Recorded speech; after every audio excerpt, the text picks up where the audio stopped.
गोली मार दी। हटे बेटा हटे। गोली लगी देविंदर के, देविंदर के गोली लगी। छोड़ो सही, छोड़ो। अरे हटो हटो, गोली लगी। अरे छोड़ो, गोली लगी था, इनके भी लगी सिर में। छोड़ो छोड़ो, बहन जो गोली लगी भी आगे। छोड़ो छोड़ो इन्हें, छोड़ो। ओ तेरी, ओ उठा सही।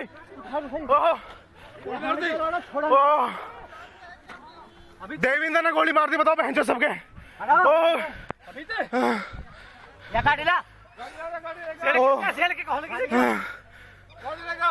देविंदर,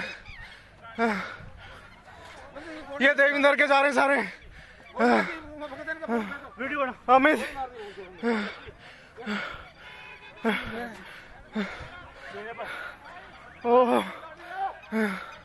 ये भागे ना, भाग कर रहे हो अब ये।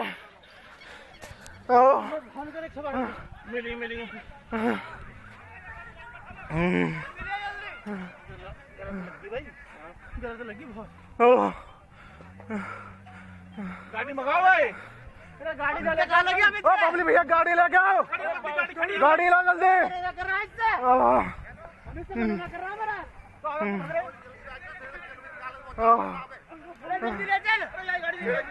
बहुत ज्यादा खराब है, गोली लगी।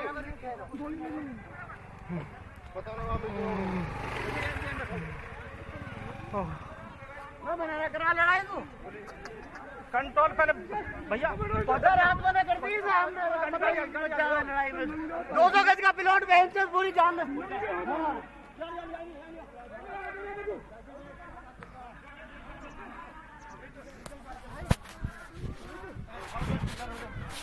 गाड़ी लाओ,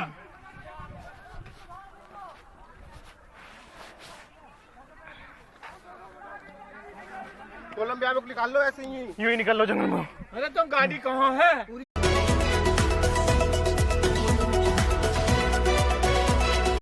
कि विकास ही वास्तव में हम सबके जीवन में परिवर्तन लाएगी। और आजमगढ़, अनुमान करिए आज से 3 वर्ष 4 वर्ष पहले तक आजमगढ़ के नाम से लोग कांपते थे। आजमगढ़ के नाम पर लोग किराए पे मकान नहीं देते थे। यहाँ का युवा अगर कहीं जाता था, आजमगढ़ नाम बता देता था, तो लोग उसको पिंड छुड़ाते थे।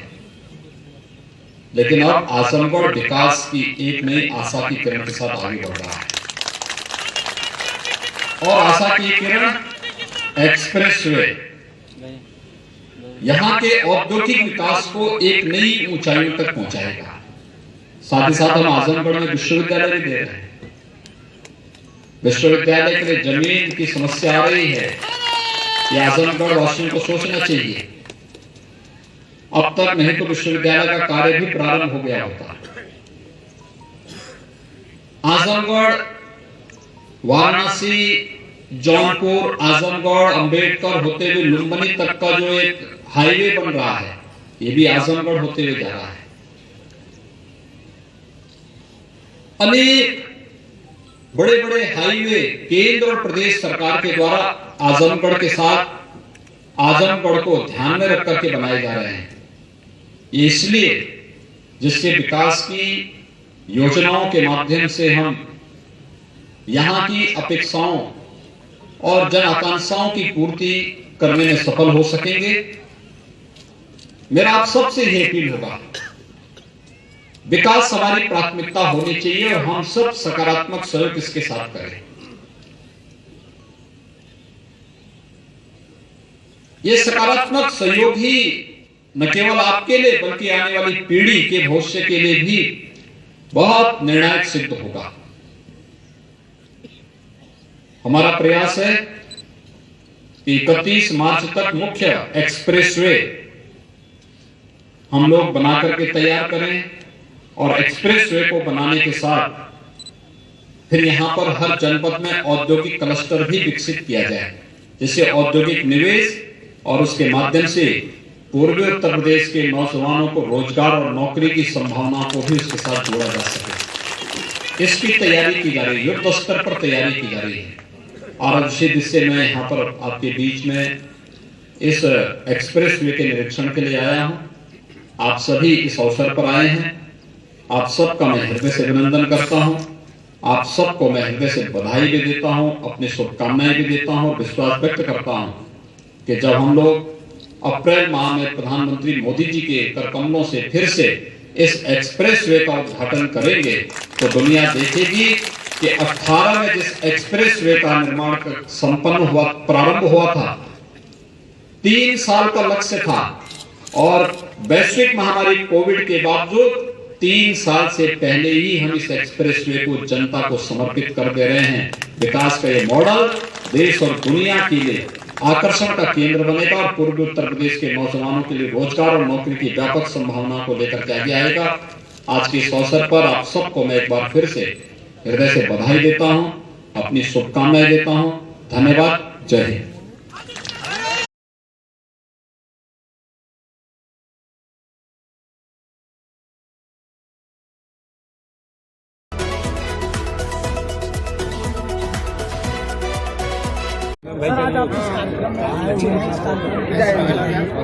देखिए, ये राजभर यूथ के नाम से नौजवानों ने एक टीम बनाई है, कमेटी संगठन का लीजिए। कई लोगों के द्वारा आयोजित राजभर महाराजा सुहेलदेव जयंती का कार्यक्रम आयोजित था और आप लोगों के अनुरोध पर मैं इधर आया।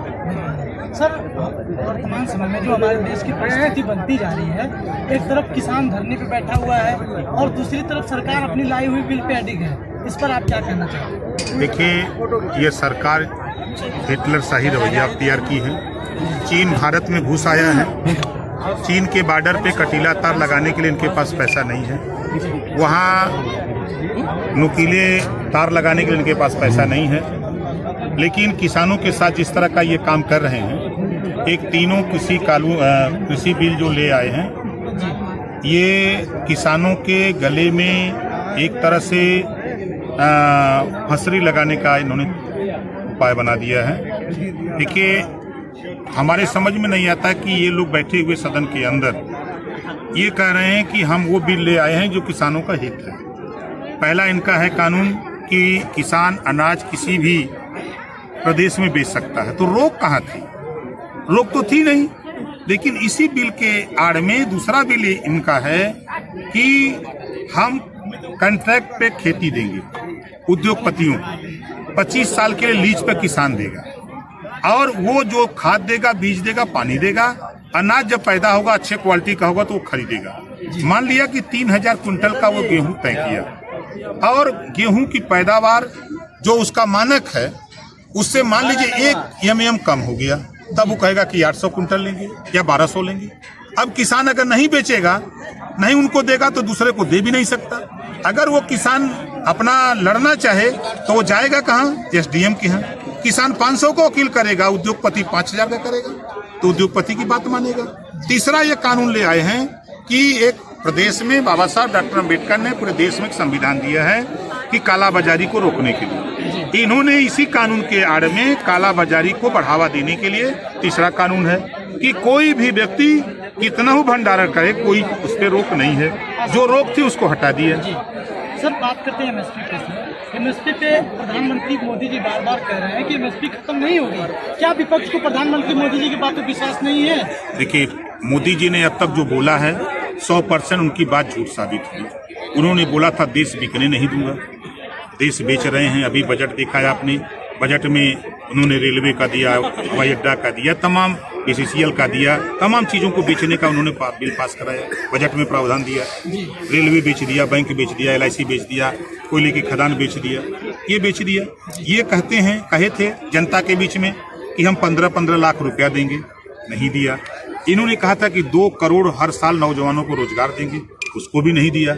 इन्होंने कहा था कि महंगाई हम कम करेंगे, उसको भी नहीं किया। तो किस बात पे जनता विश्वास करे? इनके कौन सी बात, एक सिंगल बात बता दीजिए जो अपने बात पर खड़े उतरे हों। इस नाते किसानों का भरोसा नहीं इनके ऊपर, पूरे देश का भरोसा टूट गया है, इन्होंने खो दिया भरोसा। जी सर, किसानों के नेता राकेश टिकैत जी ने कहा है कि अब विपक्ष जो है अपनी जिम्मेदारी को निभाए और जेल भरो आंदोलन की शुरुआत करे।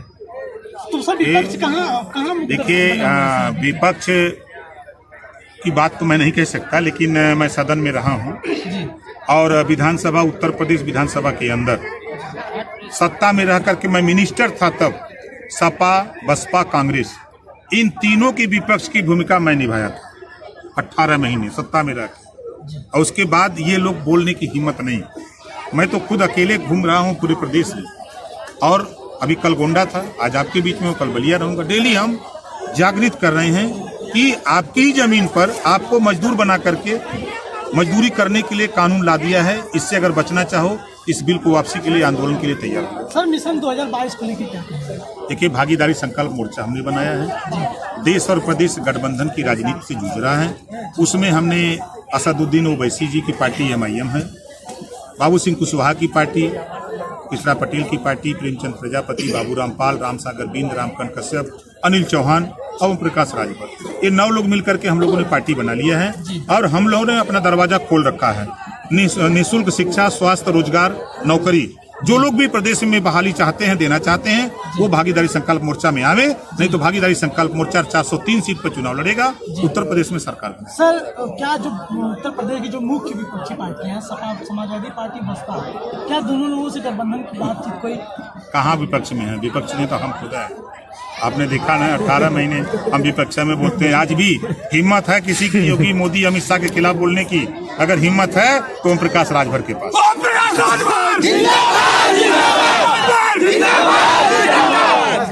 सुहेल देव जी, इनके सामने दुनिया का कोई भी राजा महाराजा सुहेल देव जी के सामने नहीं टिक पाएगा। सारे लोग परास्त हो गए। आज सीना ठोकने वाले लोग जो आज सीना ठोकते हैं, उनसे कहता हूं कि इतिहास पढ़ लो। उनका वंशज ओम प्रकाश राजभर है, महाराजा सुहेल देव जी का वंशज।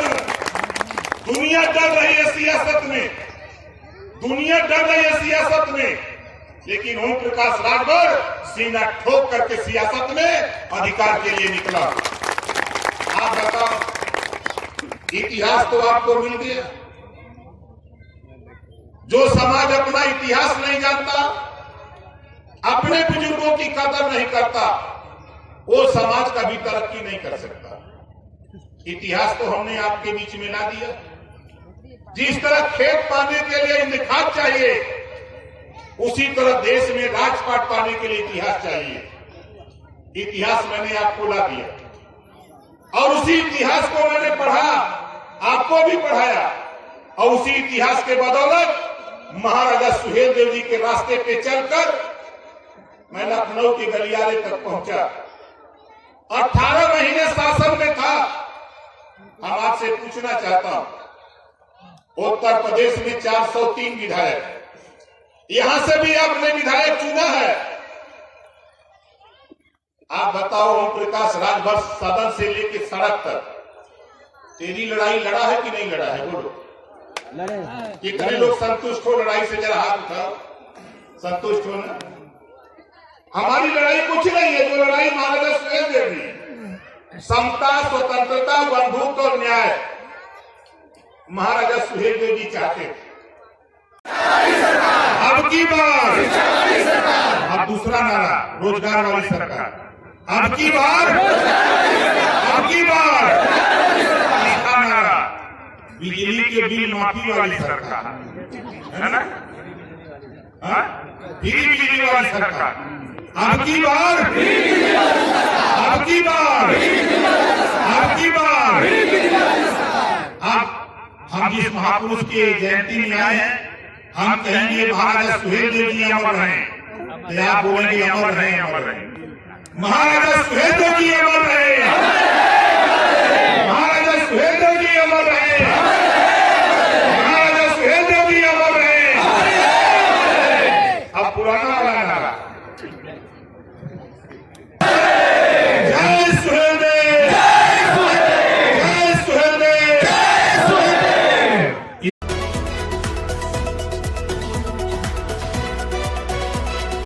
महिला आरक्षक आ गई तो मैं एक को भी नहीं छोड़ूंगा, सबका नाम पूछ लूंगा मैं।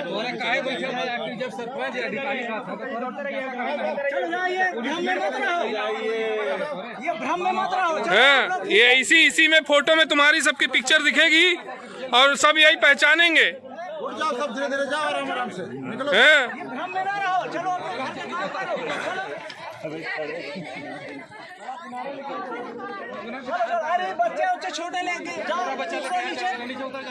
ए दादा वो कहती से फोटो ले वाला हम चढ़ न पाऊ, ये चेहरा अच्छा नहीं आवला। हाँ अपने में ले ले।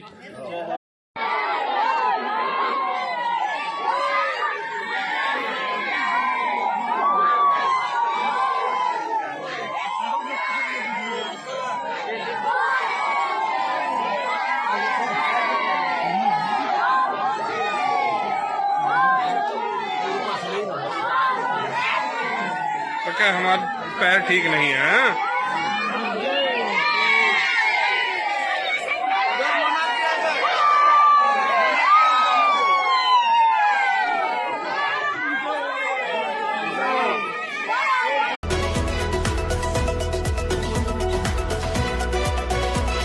थाना औद्योगिक क्षेत्र पुलिस को सूचना मिली थी कि एक अज्ञात शव खेत में पड़ा मिला है और उसके पास ही एक पिकअप गाड़ी खड़ी थी।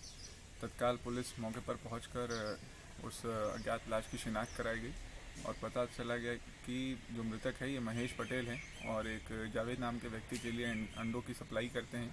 पूरा घटनाक्रम जब छानबीन हुई तत्काल हत्या का मुकदमा लिख करके, तो ये पता चला कि इसमें दो व्यक्ति शिव बाबू और अशफाक, ये दोनों लोग जो हैं इन्वॉल्व हैं और जो डिलीवरी के पैसे लेकर के आ रहे थे लगभग 1 लाख सवा लाख रुपए, उसी को लूटने के लिए ये हत्या की गई थी।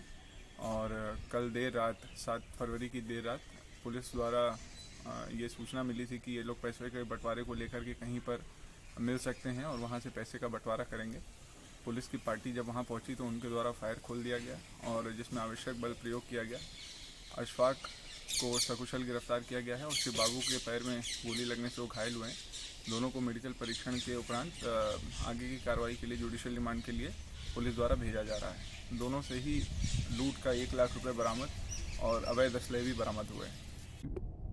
हुआ क्या कि इससे पहले 2 ब्रीजा चोरी हुई थी जिसमें हमारी टीम ने लग करके उसमें सफलता बरामद किया था, जिसमें 4 लोग जो है उसमें गिरफ्त में आए थे। गाड़ियां भी इन्होंने 4 बरामद कर ली हैं, जिसमें 3 ले आए और एक इन लोगों ने पता किया था वो पटना बिहार में किसी थाने में बंद है।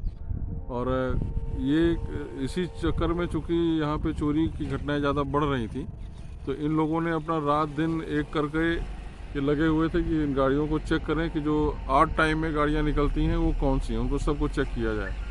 तो चेक करने के उसमें इन लोगों ने जो गाड़ीबंदी कर रखी थी तो उसी समय ये गाड़ी जब दिखी और उसको रोकने की कोशिश करने पर भागी और इन लोगों ने जब पीछा किया तो पीछा करने के बाद आप देख रहे हैं ये गाड़ी जो है इसमें दीवार में टक्कर मार दिया इसने घबराहट से, क्योंकि दूसरी तरफ से दूसरी गाड़ी जब इनकी पुलिस वालों की आ गई हमारे, तो जिसमें हमारे नार्को टीम की जो एसओजी टीम और हमारे इंस्पेक्टर नैनी अपनी टीम के साथ थे, तो इन दोनों टीमों ने जब घेराबंदी की तो ये दीवार में ठोकर मारा और निकल करके भागा और फायर किया। तो इन लोगों ने दीवार की आड़ लेकर के आपस में एक दूसरे को सुरक्षित करते हुए आगे बढ़े और उसने 2 राउंड फायर किया। तो इनकी एक गोली जो है उसके शरीर में कहीं लगी है, जो हॉस्पिटल भेजा गया है, शायद पैर में है। और उससे पूछताछ किया गया तो पता चला उसके साथ जो एक भाई और था, उसका अमन नाम है, और ये जो आदमी घायल हुआ है ये रंजन श्रीवास्तव करके है और इसने करीब 8 गाड़ियाँ ब्रीजा जो है चोरी की हुई हैं। और इनके पास जो है इस तरह के यंत्र रहते हैं जिससे कि ये गाड़ियाँ खोल सकें और उसके लॉक को जो है ये ओपन कर लेते हैं, उसके कोड चेंज कर लेते हैं। तमाम डिवाइसेस और हत्या करने और फेंकने के तमाम इनके पास आइटम्स हैं जो बरामद हुए। इससे पहले भी बरामद हुआ था, इनके साथ इसमें बरामद हुआ है और जो भागा उसकी तलाश में भी ये लोग अभी हैं। जी जी, आपका परिचय? मैं आशुतोष मिश्रा, एसपी क्राइम प्रयागराज हूँ। धन्यवाद। गोली चलाने की घटना सामने आई है, क्या है पूरा मामला, किसको गोली मारी गई है और किसने गोली मारी है? सागंज थाना क्षेत्र के याकूबगंज मोहल्ले में एक आबिद नाम के लड़के की, जिसकी उम्र लगभग 22-23 साल है, वहाँ पे अरमान नाम के लड़के ने गोली मारी है। अभी इंजर्ड जो काफ़ी सीरियस है, ले जाकर के सारण में एडमिट किया गया, जहाँ चिकित्सा और है वो, और सर में 2 गोलियाँ लगी हैं, इसलिए काफ़ी गंभीर है वो। अभी पुलिस जो है अरमान के तलाश में है। जैसे मिलता है चीज़ें साफ होती है कि वजह क्या थी घटना के पीछे, अब परिवारजनों से भी विस्तृत बातचीत की जाएगी तो पता चलेगा। मेरा नाम राजकुमार है और मेरी बहन भाग गई थी, तो इसलिए मैंने थाने में रिपोर्ट लिखाई जाके। तो इन्होंने पहले तो रिपोर्ट लिखी नहीं थी, जब इनके ऊपर से आदेश आया तब इन्होंने एहसानुल्लाह ने रिपोर्ट लिखी थी। उसके बाद जब मैंने ये जब रिपोर्ट लिखने के बाद फिर ये लोग आए मेरे घर पे बहन को लेके। अब पता नहीं इन्होंने थाने में क्या बयान लिए थे। अब थाने में बयान लेने के बाद उसी ने वो बयान हमारे भाई के ऊपर रख दिए। जो जब भाई के ऊपर बयान रखे हैं तो उसे यहाँ पे बुलाया गया रात के 8 बजे। फिर उन्होंने उसे धमकाया। धमकाने के बाद उसने मार यानी कि जो उसके बयान थे तो मेरे भाई के ऊपर रखवा दिए गए। और ये दोनों लोग जय खान साहब और येसो साहब थे, इन्होंने बाकायदा बयान रखवाए हैं। बयान रखवाने के बाद मेरे भाई को बुलाया, फिर वहाँ पे मारा पीटा भी है, क्योंकि वो उसी के कायली के बच्चे चक्कर में उसने आके अपने घर पे आके फांसी लगाई है। और जब उन्होंने कहा तो उसने सीधा हम लोगों को बोला कि तुम लोगों को भी जेल डाल देंगे। थाना आना बता दे। थाना शमशाबाद है, जिला फरुखाबाद, ग्राम कासिमपुर तराई। और सर हम गांव में अकेले रहते हैं। नाव की बकरी हमारी है, बाद बाकी सब साग के लोग हैं सर। इस वजह से मेरी कोई सुनवाई नहीं हो रही है। भगा के ले गया था भूरा उर्फ पवन कुमार, और वो उसके आरोप के ऊपर हमारे भाई के ऊपर आरोप लगा दिया। उसका आरोप हटा के हमारे भाई के ऊपर डाल दिया गया। इसके वजह से उसके कायली के चक्कर में उसने आत्महत्या कर ली फांसी लगा के। नमस्कार, आप देख रहे हैं आरबी न्यूज लाइव। पूजा गुप्ता के साथ इस समय हम मौजूद है खोड़ा कॉलोनी हनुमान मंदिर गली में, जहां पर एक राशन की दुकान है, जहां पर ना तो सोशल डिस्टेंसिंग का ध्यान रखा जा रहा है और ना ही किसी प्रकार की कोई सावधानी बरती जा रही है। बने रहिए आरबी न्यूज लाइव। तो इस समय आपसे सबको सबसे पहले मैं बता दूं, आपका पूरा नाम जानना चाहूंगी। क्या नाम है आपका? मेरा नाम राहुल है। राहुल है। राहुल जी, आप कितने साल से ये दुकान चला रहे हैं? मैं अभी 3 महीने से हो गया। 3 महीने से। इससे पहले कौन था यहाँ पे इंचार्ज? हरपाल जी थे। तो सर आपकी ये छोटी छोटी बातों के पीछे या लोगों से बहसबाजी हो रही है, सारा जो माल आपका गोदाम में भरा हुआ है, किसके लिए है सर? ये तो है जनता के लिए, मैं जनता को दे भी रहा हूँ। जनता को जी, जनता को आप दे रहे हैं, लेकिन छोटी छोटी एक की बात की जो बहसबाजी चल रही क्यों चल रही है सर? और नेता हमेशा नजरों में रहते हैं। अभी ये आप राशन आप देखिए, ये राशन आप देख लीजिए। अब कोई लेने बताइए कौन लेगा इस राशन? कोई लेता नहीं है, कोई हम क्या करें? बताइए। अब ये है, इधर देखिए, ये 150 किलो है जी, 150 किलो है, ठीक है। अब बताइए 150 किलो मैं कहाँ लेके जाऊँ? आप मुझे बताइए। मैं जनता को दूंगा, जनता लेने को राजी है, मैं दे दूंगा। जनता को देने को राजी है, जनता लेने को राजी नहीं है, लेकिन इसकी मुख्य कारण ये बोल रहे हैं कि आप ये चावल है, ये गेहूँ है, ये जो भी सामान है ये मिला हुआ है, तो इसकी शिकायत आप आगे ऊपर डाल क्यों नहीं कराते? सबसे शिकायत की है मैंने, गोदाम में भी शिकायत की है, डीएसओ में भी शिकायत की है, हर तरीके से शिकायत की है, लेकिन नहीं हो रहा है कुछ भी। क्यों नहीं मान रहे? नहीं मान रहे, बताइए। गोदाम पे कोई सुनवाई नहीं है। ऊपर ये इंचार्ज कौन है आपका? सबसे ऊपर का हेड ऑफ कौन है? अब ये तो हमें भी नहीं पता मैडम। सर आप यहाँ पर देखिए, आप देख सकते हैं यहाँ पर सब लोग काम कर रहे हैं, वर्किंग में है, लेकिन इनको ये नहीं मालूम इनका हेड इंचार्ज कौन है। हमारा ऑफिस है गाजियाबाद, और हमारी जो सेल्स ऑफिसर है वो है सौम्या। अच्छा, सेल्स ऑफिसर को सौम्या जी है। हाँ जी। तो सौम्या जी के पास आपने ना इन्फॉर्मेशन भेज दी है इन्फॉर्मेशन, तो वहाँ सबको पर क्या पता रिप्लाई आया है, है? सब कुछ पता है। सब कुछ अब रिप्लाई अभी तक कोई रिप्लाई का इंतजार है। उनके रिप्लाई का इंतजार कितने टाइम से है? आपने कितना समय हो गया रिप्लाई वो आपको क्वेश्चन किए हुए? वो अपनी सारी बहुत टाइम से हो बताते गया, हैं। क्योंकि शुरुआत से, क्योंकि यहाँ पे देखिए दुकान ये पूरी है, ये चावल लग रहा है, ये गेहूँ लग रहा है। अगर चूहे करेंगे या कोई भी करता है, गोदाम से भी आता है माल, तो ऐसे ही निकलता है। तो ये गोदाम का आया हुआ माल, ये मिश्रण जो आया है आप लोगों के पास, इधर देखिए ना, यहाँ पे भी है, ये देखिए, ये भी है। तो सारा जो माल है एक बार कवरेज कर लो सारा आप, ठीक है, कि यहाँ पे जो भी माल है सारा मिला हुआ माल आया हुआ है, ठीक है, लेकिन इसको जनता लेने को तैयार ही नहीं है। अब आप बताइए मैं किस किस को समझाऊं, मैं किस किस को समझा के दूं? आप मुझे बताइए। जनता अगर राजी हो जाए तो मैं ले लूंगा, मेरे तो कोई दिक्कत नहीं, मेरे को सबको देना है माल। और बाकी का जो है वो भी अंदर भी ऐसा मिला हुआ माल है क्या? एक बार चेकआउट कीजिए प्लीज। देख लीजिए।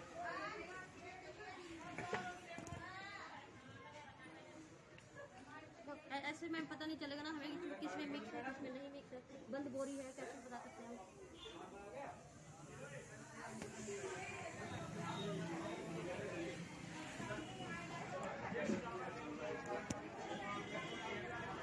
जैसा कि आप देख रहे हैं कि यहाँ पर हमारे पास कई मात्रा में अनाज दिखाई दे रहा है यहाँ पर, लेकिन लोगों की भीड़ भी नजर आ रही है। देखा जा रहा है कि किसी को अनाज मिल रहा है, किसी को अनाज नहीं मिल पा रहा है। लोगों की शिकायतें हैं कि यहाँ पर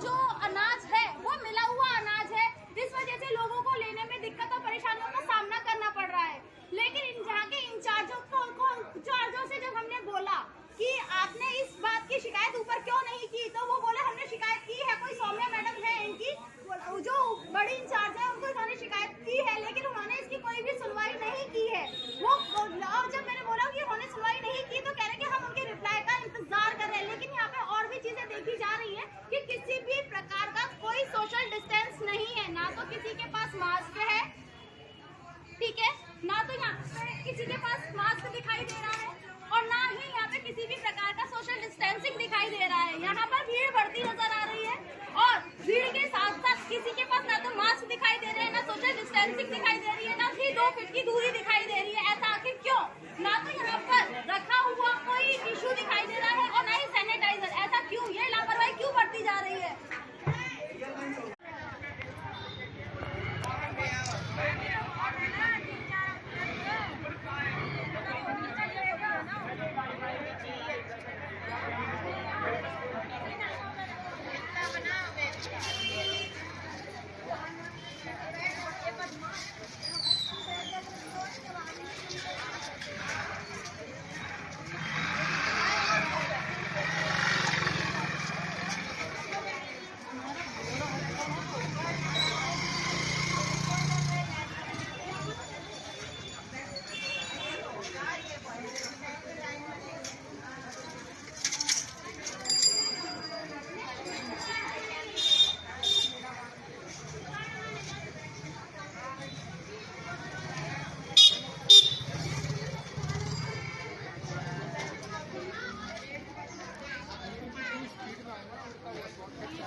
मैडम आप बैठिए तो पता चल जाएगा आपको।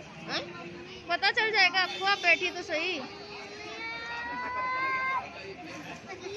पता चल जाएगा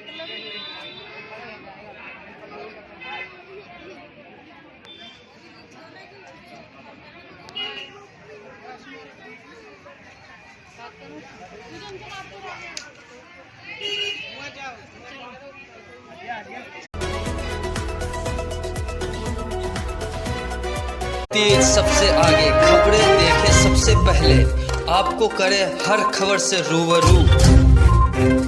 आगे ऐसे और खबरें देखने के लिए rvnews.live को सब्सक्राइब करें, हमारे चैनल के साथ बने रहें। बदलेगा खबरों का अंदाज, बदलेगा खबरों का मिजाज, बुलंद होगी जनता की आवाज, आपका सरोकार, असल मुद्दों की पुकार, पत्रकारिता की धार, खेत खलियान, महिलाओं का सम्मान, देश के नौजवान, जनता मांगे समाधान, सड़क पर घमासान, भ्रष्टाचार से परेशान।